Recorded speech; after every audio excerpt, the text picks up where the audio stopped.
I've been able to go to China since 1984 and participate and see the evolution. Yeah, and it's been quite something. The first time I went, I was invited by CITIC, which was called a window company then, which was the only company that was allowed to deal with the outside world, and they were curious about the world financial markets. So I was invited there. At the time, the city was mostly hutongs, which are small neighborhoods, poor neighborhoods. And I remember speaking in their office building called the Chocolate Building and looking outside, and we were talking about opening up. And at the time, I knew what opening up would mean. The rest of the world had a cost and level that was here, and China had a cost level there, and if they could eliminate their inefficiencies, it would go like this.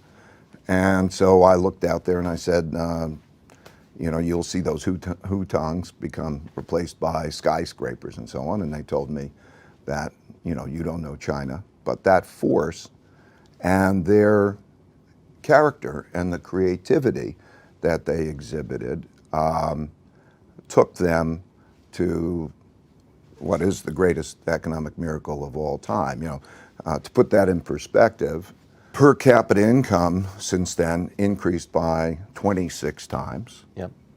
The share of world GDP went from 2% to 22% today, so it's a comparable power of the United States. The poverty rate went from 88% to less than 1%, and the life expectancy increased by 10 years. There are many, many others. In capital markets, very big changes. I want to ask you about the best way to actually invest in China. What we see is that most of the portfolio flows go to either the private equity markets or the public equity markets. And that's a little counter to how you've sort of, your framework of how you invest across time and throughout the world. How would you think about best approaching the Chinese markets as a new investor? Well, I wouldn't think of it as being any different than in any other place. The public markets and the liquid markets are going to allow all the advantages that they allow, and the private markets are going to allow all the advantages that they allow. The public markets are going to provide the liquidity, the diversity, the ability to move positions around and rebalance and so on, which is very important to us. And then the private markets, let's say the venture markets, expose one to the new technologies and the energy that's happening in terms of entrepreneurship and young technologies there. And I think that's important. I think there's an awful lot of money that is chasing those venture capital investments. And then I think there's a whole lot of opportunity.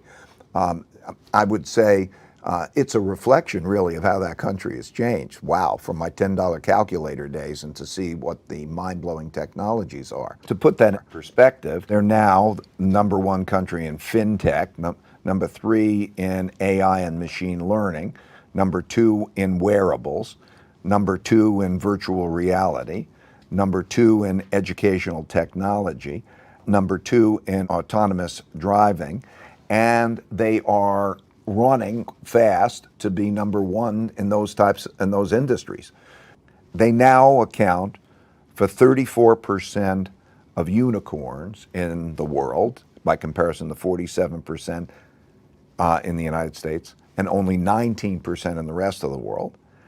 And in terms of, that's when they start as unicorns. If they take the share of unicorn value, it's 43% versus 45% in the United States and only 12% in the rest of the world. So if you're looking at venture, I think you've got to be there. So I think it would be important not to miss out on those.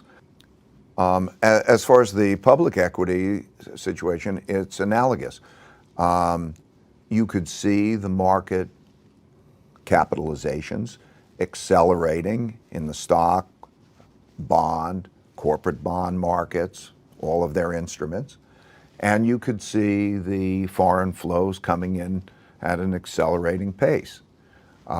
You can expect those markets to be bigger than the markets that we have in anywhere in the world with time, and they will serve a similar purpose. So as far as, let's say, the legal regulatory system, it's advanced, but it hasn't advanced as much as some of the developed countries, but it is more advanced and developing at a fast rate than most of the emerging countries. And if you deal with the question of whether it's a more autocratic system and whether you prefer a more autocratic leadership system than a democratic leadership system, you'll have to make that choice for yourself. Don't look at it as some unique place in terms of some of those impediments.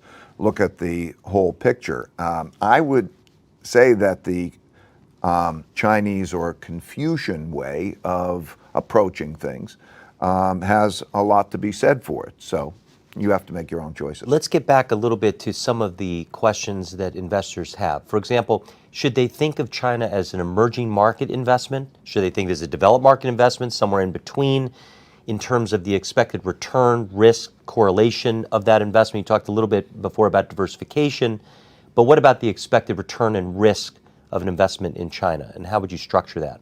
When you ask me the question of it, is it more like an emerging country or more like a developed country?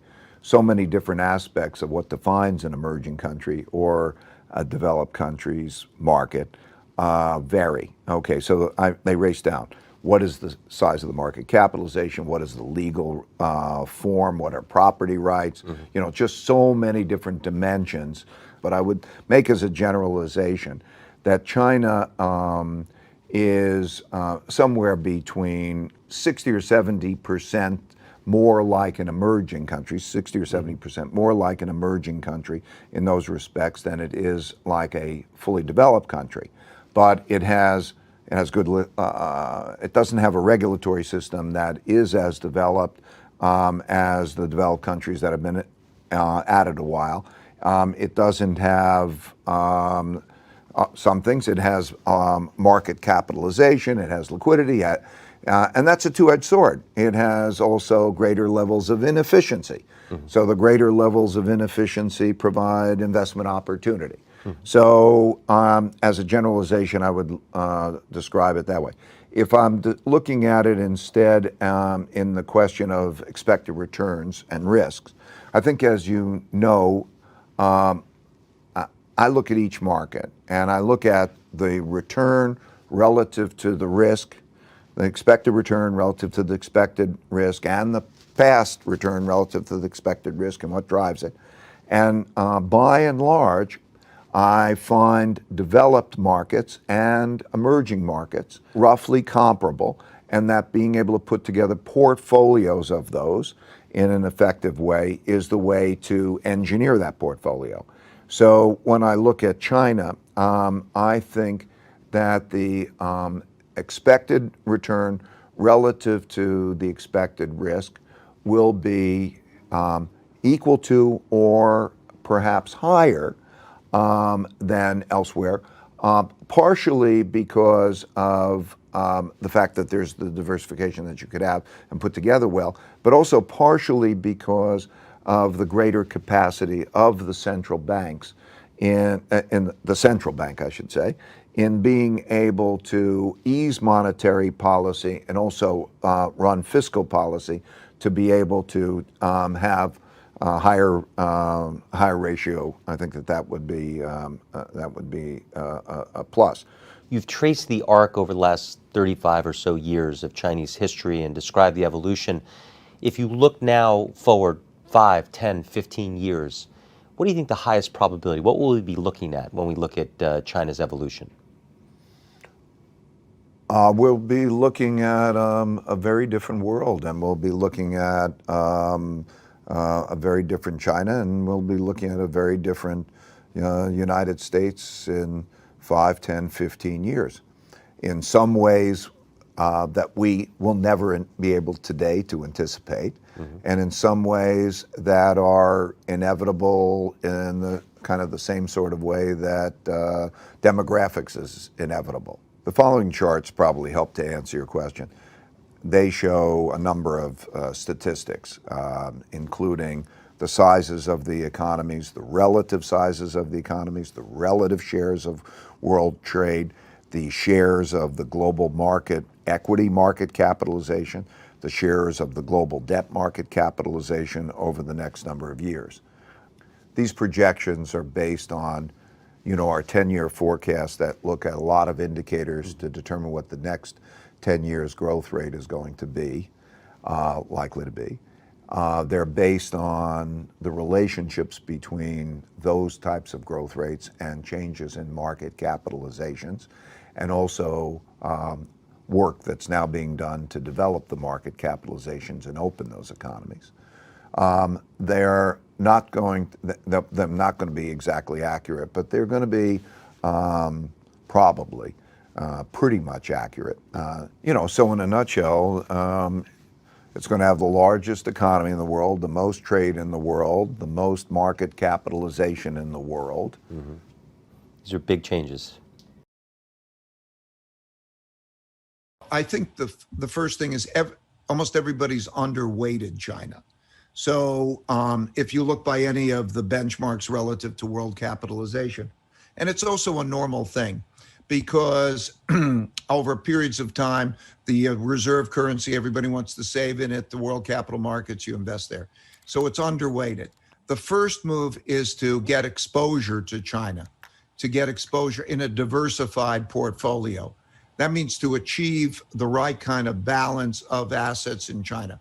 Our approach is, we call it an all-weather approach. It's a certain balance in which you achieve balance without lowering the expected return.